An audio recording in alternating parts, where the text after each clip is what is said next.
Hi అండి. అందరికీ నమస్కారం. Welcome to my channel. ఈ వీడియోలో ఏపీ ప్రభుత్వ పెన్షనర్స్ అందరికీ అతి ముఖ్యమైన తాజా సమాచారం అయితే అందింది. దీనికి సంబంధించిన పూర్తి వివరాలు వీడియోలో తెలుసుకుందాము. వీడియోనైతే ఎక్కడ కానీ స్కిప్ చేయకుండా ఎండ్ వరకు చూసేయండి. ఇన్ఫర్మేషన్ పూర్తిగా అర్థమవుతుంది. అలాగే వీడియో చూస్తున్న ప్రతి ఒక్కరు వీడియోకి లైక్ చేయండి ఫ్రెండ్స్. ఈ వీడియోని తోటి ఉద్యోగ పెన్షనర్ మిత్రులతో అయితే షేర్ చేయండి. కొత్తగా మన ఛానల్‌ని చూస్తున్నవారు ఇంకా ఎవరైనా సబ్స్క్రైబ్ చేసుకోకుంటే వెంటనే మన ఛానల్‌ని అయితే సబ్స్క్రైబ్ చేసుకోండి. దీని ద్వారా నేను చేసే లేటెస్ట్ వీడియోస్ అన్నీ మీ వరకు రీచ్ అవుతాయి. ఇక ఆలస్యం చేయకుండా వివరాల్లోకైతే వెళ్ళిపోదాము. ఫ్రెండ్స్, ఇక విషయానికొచ్చినట్లయితే ఏపీ పెన్షనర్స్‌కి అత్యంత ముఖ్యమైన సమాచారం అండి.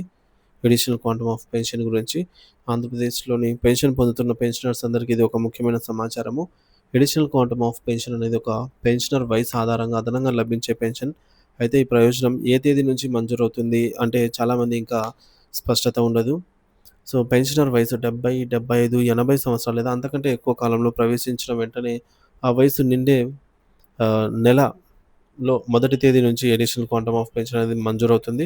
ఉదాహరణకు ఒక పెన్షనర్ డేట్ ఆఫ్ బర్త్ వచ్చేసి మే 14 కాగా ఆయన మే నెలలోనే 75 సంవత్సరాలు నిండితే ఆయనకు అడిషనల్ క్వాంటమ్ ఆఫ్ పెన్షన్ అనేది మే 1 తేదీ నుంచి లభిస్తుంది.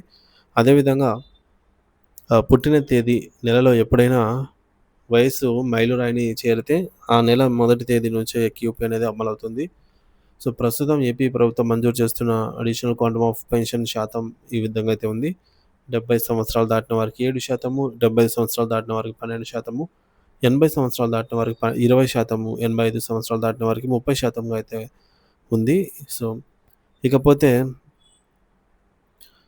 ఈ యొక్క గతంలో పెన్షనర్లు అడిషనల్ క్వాంటమ్ ఆఫ్ పెన్షన్ పొందాలంటే సబ్ ట్రెజరీ కార్యాలయానికి రాతపూర్వకంగా దరఖాస్తు చేయాల్సి వచ్చేది. కానీ ఇప్పుడు ఇన్ఫర్మేషన్ టెక్నాలజీ ఆధారంగా పుట్టిన తేదీ అనేది ఆటోమేటిక్‌గా ఈ అదనపు ఆహ్, లాభం జమ అవుతుందనమాట. ఈ యొక్క డేట్ ఆఫ్ బర్త్‌ను ఆహ్, పరిగణలోకి తీసుకొని ఆటోమేటిక్‌గా అడిషనల్ క్వాంటమ్ ఆఫ్ పెన్షన్ అయితే ప్రొవైడ్ చేయడం జరుగుతుంది. అయితే కొన్ని సందర్భాల్లో ఇది జమ కాకపోవచ్చు. దానికి గల ప్రధాన కారణాలు డేట్ ఆఫ్ బర్త్ వివరాలు సబ్ ట్రెజరీ రికార్డ్‌లో నమోదు కాకపోవడం లేదా అనేదే. కావటం లేదనేదనమాట. డేట్ ఆఫ్ బర్త్ నమోదు కాకపోవడము, అలాగే ఫ్యామిలీ పెన్షనర్స్‌కి పుట్టిన తేదీ స్పష్టంగా అప్డేట్ చేయకపోవడము. ఈ 2 కారణాల వల్ల అడిషనల్ క్వాంటమ్ ఆఫ్ పెన్షన్ అనేది ఆగిపోతుంది. ఈ యొక్క అడిషనల్ క్వాంటమ్ ఆఫ్ పెన్షన్ అనేది ఆగిపోవడం వల్ల ఈ యొక్క పెన్షనర్స్‌కి ఎవరికైతే లభించలేదో అడిషనల్ క్వాంటమ్ ఆఫ్ పెన్షన్ వారికి లక్షల్లో అంటే నెలకు వేలల్లో ఈ మేరకు చూసుకున్నట్లయితే సంవత్సరానికి లక్షల్లో కూడా నష్టపోతున్న వారు ఎంతోమందైతే ఉన్నారు. ఎందుకంటే అడిషనల్ క్వాంటమ్ ఆఫ్ పెన్షన్ అనేది అడిషనల్‌గా వచ్చే అమౌంటు ప్లస్ దానికి సంబంధించిన డీఆర్ లభిస్తుంది. కాబట్టి నష్టం అయితే ఉంటుందన్నమాట.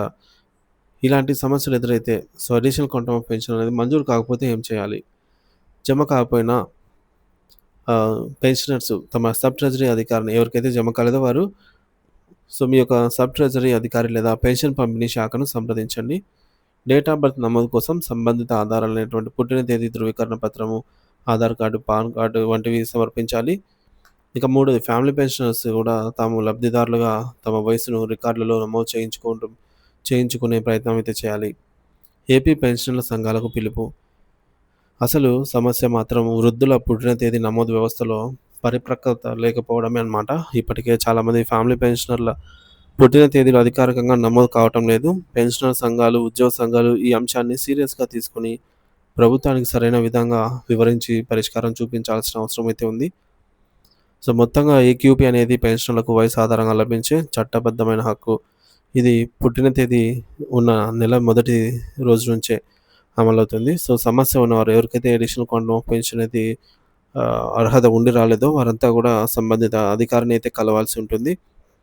ఈ మేరకు సంఘాలు ఈ అంశంపై చొరవ చూపి ఫ్యామిలీ పెన్షనర్ల హక్కుల కోసం కృషి చేయాల్సిన అవసరం కూడా ఎంతైనా ఉంది ఫ్రెండ్స్.